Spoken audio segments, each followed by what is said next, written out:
おはようございます。昨日こっちのモーメント読み切って面白かったです。本田さん、私正義の味方好きなんで2作目でした。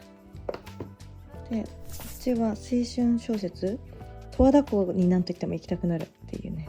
これあとちょっとなんですけど、なんか図らずも爽やかな表紙の2冊を読みまして、今日は今から思い出の地にお仕事で行きたいと思います。今日は中央大学の商学部で特別授業に呼んでいただきました。ちょっと懐かしすぎて胸が苦しい。ここね、文化祭のステージがここに立つんですよ。私ソングリーディング部っていうチアダンスやってたんで、文化祭はここめちゃくちゃ思い出深いですね。なんかね、ここにお客さんずらーっと座ったり立ったり横断幕作ってくれたりして、ここで踊ったなという記憶です。すごい、胸がいっぱいだ。しかも天気いい。行ってきます。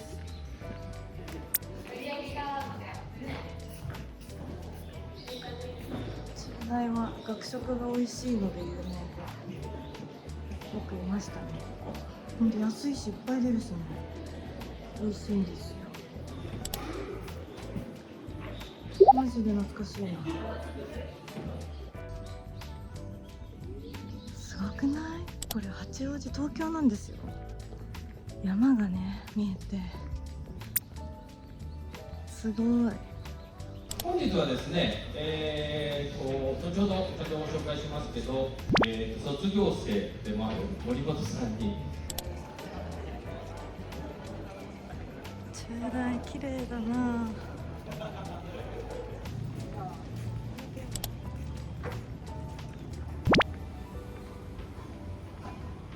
すごい、噂は本当だったんだ。中大に来たら行きたかったのがスタバです。本当にできてたスタバ、感動。なんかさ、また大学生やりたいなって思うけど、あの時はあの時でしんどかったなとも思い出して、やっぱり今でいいって思ったお疲れ様でした。じゃん、今お家帰ってきたら新しい本が届いてたので、開けながら今日の話をボロボロってしようかなと思います。中央大学めっちゃ綺麗になってました。びっくり、ほんと。なんか私の時もっと汚かったのにな。おいしょ。ただいま。よし、明日からまたパリに出発するんで、本いっぱい買わなきゃっていうので、ちょっと時間がないので Amazon に頼りました。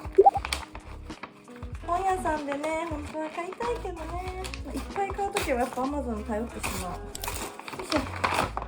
さて何を頼んだかというと、私すっごい読みたい本が久しぶりにあって、これです。週末は奥の細道。これめっちゃ読みたかったんですよ。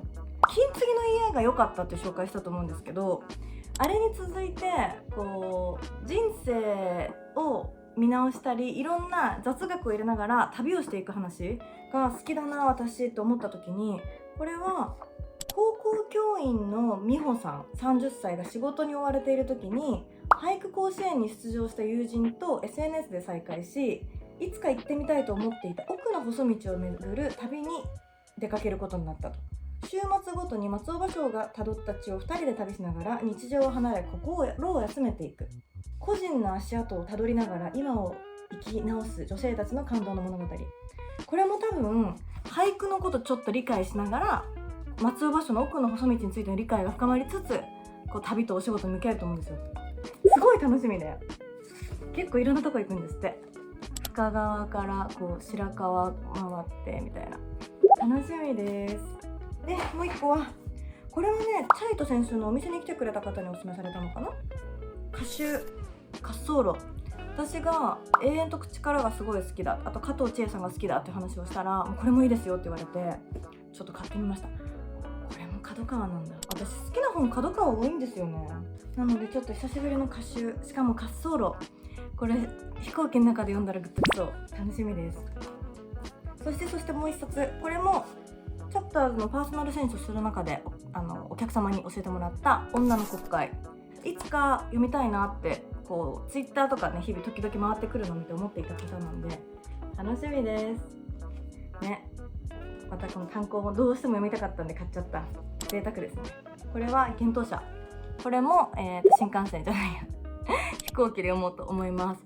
なんかもう本当になんか出発できるのかってぐらいちょっとバタバタしてるんですけど、本が揃ってくると行くなっていう感じがします。あとは家で買って積んどくしてた 5,6 冊持ってあっちで突発的に読みたくなる本を買うため電子書籍も携えていっぱい読めるといいけど、どれぐらい読めるだろう。でもこの3冊はもう読みたくてしょうがないんで飛行機の中で読み切っちゃいたいなという意気込みです。はい。で今日は中央大学母校で講演をしてきて来てくれた人を見てたらいいけどありがとうございました。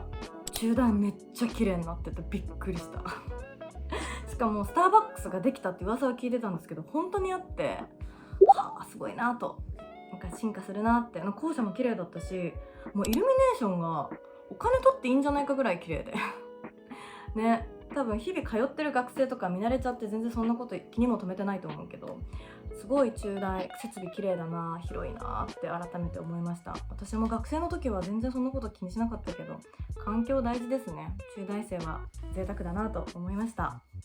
今回商工会議所さんからお話いただいて、中大の商学部の教授との授業に一コマ出たんですけど、冒頭でね、キャリアの話聞きたいですか、起業の話聞きたいですかっていう風に聞いたら、起業は全然考えてる学生いなくて、もうちょっと3年生で商学部で自分の進路とかキャリアの築き方悩んでますみたいな感じだったんで、そこに答えられるように私のこの転職2回フリーランス正社員いろんな雇用形態をやってきた私ならではの話がちょっとでも参考になってれば嬉しいなと思います。なんかね、こう大勢の人数の前で話すたびに、話半分に本当いいこと1個でも伝えられたらいいけど、逆にこう影響されすぎてないといいなっていう。私わーっと喋っちゃうから、いいとこだけね、自分になんか活かせそうなとこだけ持って帰ってもらえたらいいなとすごい願いながら喋るんですけど、でもこう熱が入ってすっごい喋っちゃっていつも後悔するっていうね。今日もちょっと落ち込んでますけど、いい、出し切って後悔する方がね、マシだからね、もうやっちゃったし、本当にね喋りすぎちゃうんだよな。それはもう性分ですね。受け止めて生きていこうと思いますけど。はい。あとびっくりしたのが、授業の質問後半で質問ある人って聞いたらアプリでこう質問を投げれるんですよ、匿名で。でもう100件以上ダーッと来たんですけど、あれどこの大学も導入してるんですか？びっくりしちゃって。進んでますね授業。けどなんかちょっとこう登壇してる喋ってる身としてはなんかこう誰から来てる声か分かんなくて、せっかく直接ね講義したのになんかこう私だけがこう祭り上げられてるような感覚があって、すごい SNS やってるみたいでした。いるのに。でもあれ普通の授業だったら本当に質問したくてできないこと、難しいこととか、ここ分からなかったんでもう一回聞きたいですとか聞きやすいんだよねきっと。学生だったらすごいいい機能だなと思いながら、講演会やった方としてはちょっとなんか寂しかったかも。勇気出してさ、手挙げて震えながら質問してくれる学生とか、お話聞きに来てくれた人とか時々いて、やっぱそういう人のこと忘れなくてね、読書会にしてもイベントにしても。今回はこうさ、みんながいっぱい来たけど誰の声か分かんなかったから、ちょっと進んできますね時代は。新しい授業の形を見れて嬉しかったです。はい、ということでお休みいただくにあたり本を持って旅に行こうと思います。ではまた次の動画で会いましょう。失礼します。面白かったら紹介します。